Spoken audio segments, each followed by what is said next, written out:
de rester avec nous sur le chemin vers la maturité.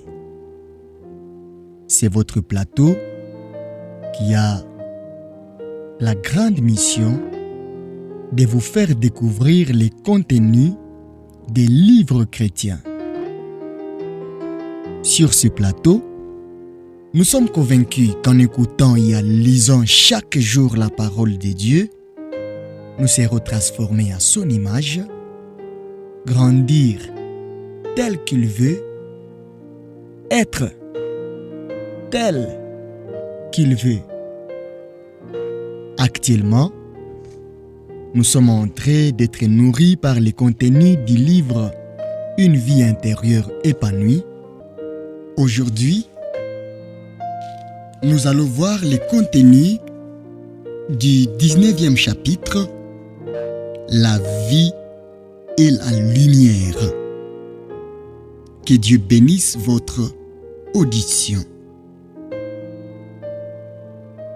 Au commencement était la parole, et la parole était avec Dieu. En elle était la vie, et la vie était la lumière des hommes. Jean, chapitre 1er, le verset 1er et le verset 4e. Celui qui me suit ne marchera pas dans les ténèbres, mais il aura la lumière de la vie. Jean, chapitre 8, le verset 12.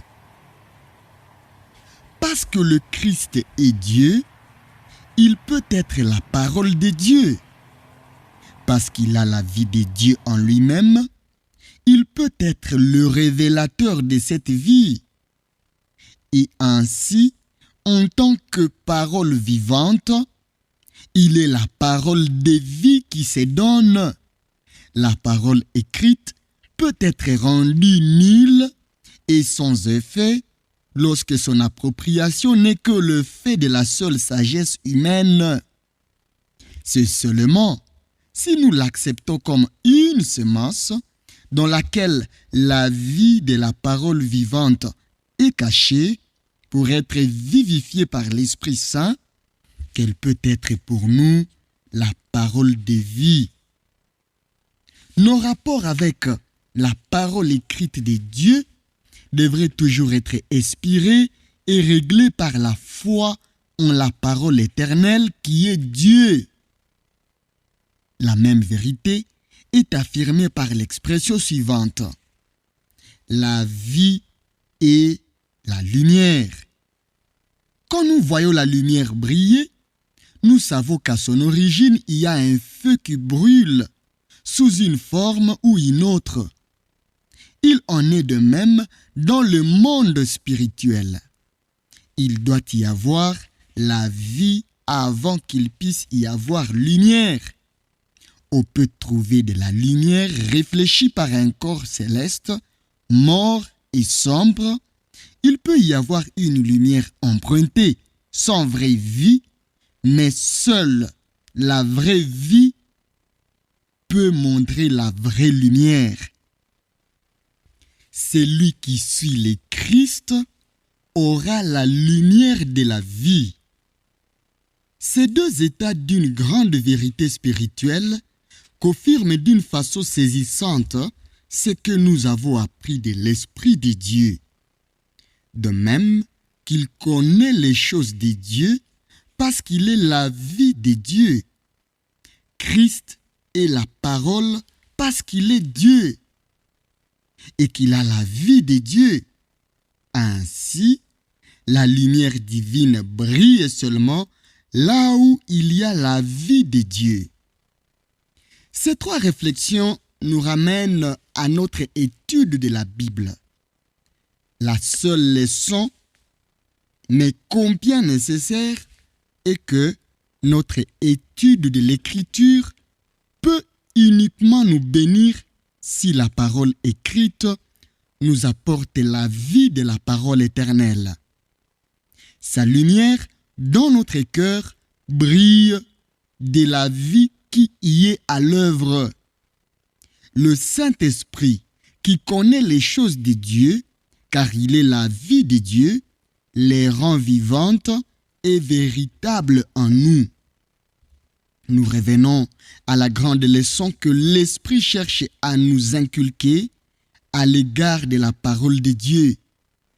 Nous n'en avons une véritable connaissance que lorsque l'Écriture est transférée de la vie de Dieu dans notre vie propre. Il s'agit d'une graine qui porte en elle la vie divine. Quand elle est reçue dans la bonne terre d'un cœur qui a soif de cette vie, elle jaillira et portera des fruits comme toutes les semences, selon son espèce. Elle reproduira dans notre vie par le Saint-Esprit la véritable vie de Dieu, de qui elle est issue, la vraie ressemblance au Père et au Fils, leur vraie nature. Nous voulons nous mettre à pratiquer tout cela et l'appliquer directement à notre lecture personnelle de la Bible. Vous voulez savoir comment commencer? Les règles sont très simples. La première, arrêtez et sachez que je suis Dieu. Psaume 46, le verset 11. Prenez le temps de vous taire et de rencontrer Dieu. Tenez-vous en paix dans la présence du Seigneur. Silence devant le Seigneur, l'Éternel. Sophonie, chapitre 1er, le verset 7. Le Seigneur est dans son saint temple, que toute la terre fasse silence devant lui. Habakkuk, chapitre 2, le verset 20. Adorez et attendez de lui qu'il vous parle. La deuxième, souvenez-vous que la parole vient de la vie, du cœur de Dieu porteur de vie, pour la répandre dans la vôtre. Elle n'est rien moins que la vie même de Dieu, rien de moins que la puissance de Dieu peut la faire vivre en vous. La troisième, croyez en Jésus-Christ, la parole vivante. En elle était la vie, et la vie était la lumière des hommes. Celui qui me suit aura la lumière de la vie. Suivez Jésus dans l'amour et dans un ardent désir d'obéissance et de service. Ainsi, sa vie travaillera en vous, et sa vie sera la lumière de votre âme. Enfin, demandez au Père l'Esprit Saint, qui seul connaît les choses de Dieu, afin qu'il rende la parole vivante et active dans votre cœur. Ayez faim de la volonté de Dieu comme d'une nourriture quotidienne. Ayez soif de la source vive de l'Esprit en vous. Recevez la parole dans votre volonté, votre vie, votre joie. La vie qu'elle apporte vous donnera la lumière dont elle brille. La raison pour laquelle j'ai tant insisté sur la vérité mise en relief dans ces derniers chapitres est très simple. Ma propre expérience m'a appris combien il faut longtemps avant de comprendre clairement que la parole de Dieu doit être reçue dans la vie et pas uniquement dans l'intelligence. Et combien de temps il faut ensuite en plus avant de la croire fermement et de la mettre en pratique. Je ne me lasse point de vous écrire les mêmes choses et pour vous, cela est salutaire. Philippiens chapitre 3, verset 1er. Étudiez cette leçon jusqu'à ce que vous la compreniez parfaitement.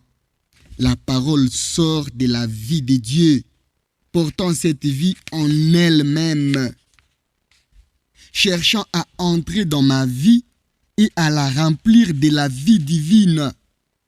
cette vie est la lumière des hommes et leur donne la lumière de la connaissance de la gloire de Dieu. Vous pouvez constater que comprendre cette leçon prend plus de temps que vous ne le pensiez, qu'elle vous gêne plus qu'elle ne vous aide dans votre étude de la Bible, et que plus vous l'étudiez, plus elle devient difficile. Ne soyez pas inquiets ou impatients, mais soyez assurés que si vous l'apprenez correctement, vous bénirez Dieu, car elle sera devenue une clé que vous n'avez jamais eue auparavant pour accéder au trésor caché de la parole en vous donnant la vraie sagesse. Donc, inlassablement, je répète à nouveau ces mots simples, bénis et vrais. Comme seul l'esprit qui vit en Dieu connaît les choses de Dieu, seul l'esprit qui vit en moi peut me faire connaître les choses de Dieu en les imprimant dans ma vie. Comme le Christ est la parole, parce qu'il est Dieu et a la vie de Dieu, la parole écrite ne peut me bénir que si, à travers elle, la parole vivante m'apporte la vie de Dieu. Comme la vie est dans le Christ et comme la vie est la lumière des hommes, ainsi, c'est seulement quand je reçois la vie du Christ à travers la parole que je reçois la lumière de la connaissance de Dieu.